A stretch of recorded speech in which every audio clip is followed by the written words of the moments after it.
Un incontro notturno inaspettato per entrambi i protagonisti, l'orso e l'automobilista friulano che ha incrociato il plantigrado nella tarda serata di giovedì sulla strada ex provinciale 76 della Val Raccolana e l'ha immortalato in questo video. Il filmato di Steven Commisso si è diffuso velocemente via social, suscitando varie riflessioni sulla presenza di questi animali nel territorio e la convivenza con l'essere umano.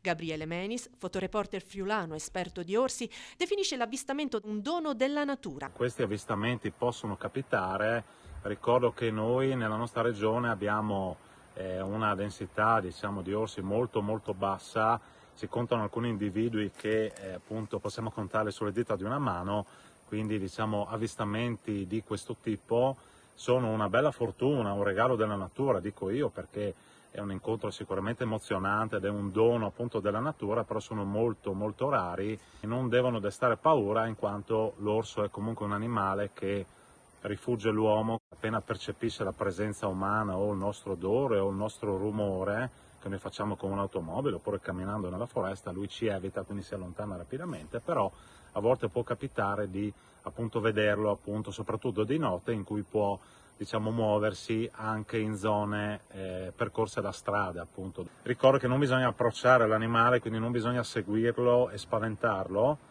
Quindi un animale che si vede sulla strada bisogna fermarsi, aspettare che vada via, bisogna sempre avere, diciamo, un rispetto verso gli animali selvatici. Se lo incontriamo anche su un sentiero dobbiamo farci sentire, quindi parlare ad alta voce, fare un po' di rumore senza gridare, senza scappare, senza lanciare sassi o quant'altro, e l'animale sicuramente si allontanerà dall'area, non cercherà il nostro incontro, però dobbiamo evitare di sorprenderlo per spaventarlo, perché se si spaventa può reagire per difesa. Ricordo che l'orso è un animale estremamente pacifico, però può reagire nei nostri confronti se viene spaventato o se viene, diciamo, incontrato a breve distanza senza che ci percepisca.